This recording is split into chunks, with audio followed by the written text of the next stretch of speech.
What's happening, guys? My name is OTG and I'd like to welcome you to Davilo's journey. If you've never seen the series before, basically we're taking a young Brazilian to the heights of Formula 1, trying to let him relive his hero's memories, Ayrton Senna. He's basically trying to become as good as Ayrton Senna, and well, he's in the Sauber. Sauber weren't around when Ayrton Senna, if I'm correct, maybe, but he qualified in 7th, his best qualifying session he's had so far, 5 lights away, and he gets an okayish start. Has to try, and as you can see, Kimi Räikkönen and Fernando Alonso not having the best starts. Not characteristic of Alonso there. Going around the outside, no cars there. Very odd, but then he almost hits Mark Webber, holds it well. Now braking in between both Hamilton and Webber. Gets a little bit of a clip there from Webber. He sticks his hand in the air to say, hey mate, just come on, give me some room. But Webber done a clean move there, now cutting the corner, but not actually cutting the corner. Only had his tyre on there, up the inside, and gets the manoeuvre done. Sticks himself in the really rich fuel mixture, sorry.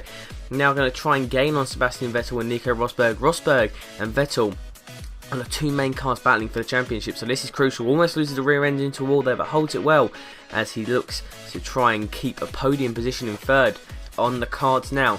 Now, going on to the end of lap 2, coming through where the old chicane used to be, now on the fast left-right-hander, which is a really good curve if you hit it well. He doesn't, he then hits a wall, and then, losing the car, tries to hold it together, and he hits Felipe Massa, which causes a safety car. Guys, I can tell you now, this is probably the best episode of Career Mode you're ever going to watch on any channel, because it has so much drama. That's why it's called, I've put drama in the name somewhere. And as you can see, DRS enabled as we come into the safety car in lap 4, 1 lap before we decide to pit, if I'm correct, or lap 6, one of them two. I was hoping it would last a bit longer as we come through now, trying to gain as much time on Sebastian Vettel. Sadly though, we can't, because the Mercedes and the Red Bull have got so much better traction, and we've also got damaged end plate and completely dead tyres. So it's going to be really difficult for Sergio to actually get anything from this race. Now coming into the pit lane, does it well, and he almost hits the rear of Sebastian Vettel there. He was kissing the devil there, of almost completely wiping out his own car. But he comes into the pits now, and he's going to change his front wing. A good time to keep him in the challenge would be a 5.6. That's not a bad time at all. In fact, that's a very good time from the young Brazilian and his pit crew.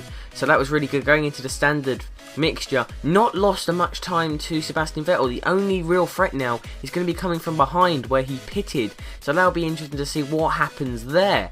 But he gets himself onto the marbles, which isn't going to give him the best thing. You can already see them tyres look destroyed, but I can tell you they're not, because they are fresh tyres indeed.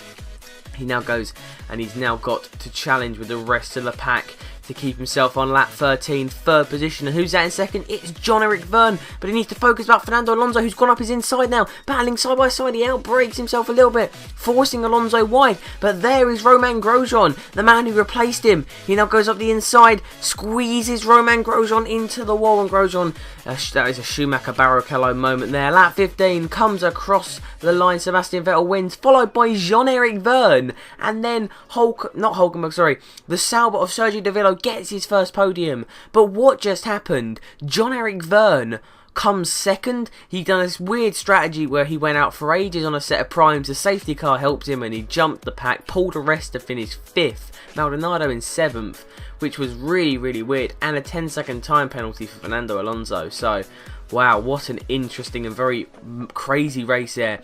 21 points altogether for the Toro Rosso guys. And I was checking there what he'd done. He just made a set of option tyres last longer, and it worked perfectly for him in the Toro Rosso. So Jean-Eric Vergne has got a higher positioned place than Sergio Davilo, but Davilo has actually scored points. So it's a bit weird. It's only the first points, I believe, that Jean-Eric Vergne has actually scored properly, which is a little bit weird. He might have scored some other points, but it's really weird to see that. And Jean-Eric Vergne doing a fantastic job for his team. And Toro Rosso boys, it's a Toro Rosso and Red Bull 1-2, but the Ferrari power gets 3rd position for the Sauber, the highest placed Ferrari. That is very interesting, and yes, it is the only points that Jean-Eric Vergne has scored this season, so it's really put him up there to help the team boost in financial, but it actually hasn't overtook the Force India or the Williams. It's going to be very close indeed between them teams to see who can become top dog. Now guys, at this point I would normally end the video, but let's have a look at that. It's 76 points, so we're going to be battling with the McLarens and hopefully catching up with the Lotus team. Fantastic. How fantastic would that be for Sergio to beat his old team with his new team?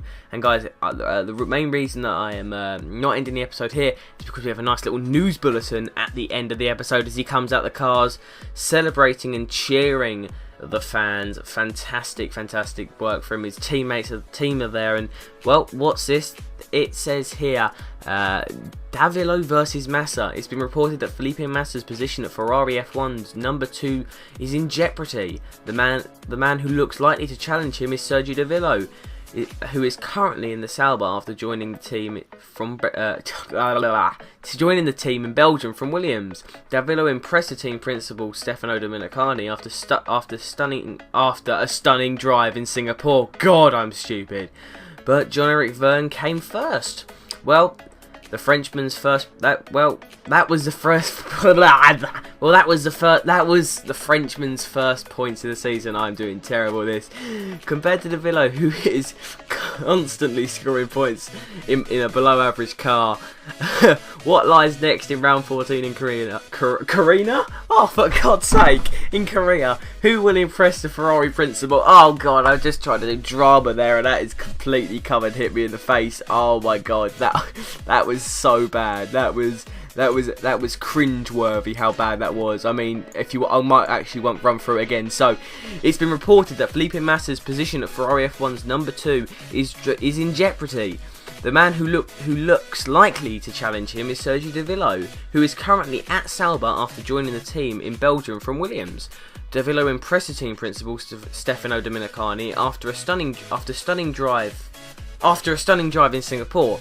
But Jean-Eric Verne came first. Well, that was the Frenchman's first points of the season. Compared to Davilo, who is consistently scoring points in a below-average car. What lies next in round 14 Korea? Who will impress the Ferrari principal? Well, that was a little bit better, but as you can see, the main idea of this is it will be Sergio Davilo versus Felipe Massa for the rest of the season. You guys have been kind of thinking, who is going to take where is Davilo going to go next in his career? Is he going to stay at Sauber, develop the car? Is he going to go McLaren and follow his hero's dreams? Is he going to go for Red Bull and try and become the best? Mercedes, well, it looks likely that he is going to be challenging Felipe Massa for his number 2 position, and him and Fernando Alonso is what he wants. But for Felipe Massa, possibly I believe they are very good friends, but this could be a Hamilton Suttil moment where friendship is ruined by a little niggle of a job. Well, not a little niggle of a job, it will put Massa out of a job. So guys, what do you think? What's your opinion about this new venture that Sergio Davilo has? But these are only rumours, remember. This is only the press talking. Guys, there will probably be some more press news coming up in the near future in the next episode of Davilo's Journey. But the only way that you could be certain of what's happening in the latest Formula 1 news is by subscribing to OTGX Gaming, liking this video, commenting what you think is going to happen, share it on Twitter, tell your friends, get the conversation going, use the hashtag Davilo's Journey. Guys, I'll see you in the next episode of Davilo's Journey very soon. By very soon, I mean tomorrow. But guys, thank you for watching. My name is OTG. I'll see you guys in the near future for more news, views and information here on my channel. Bye guys.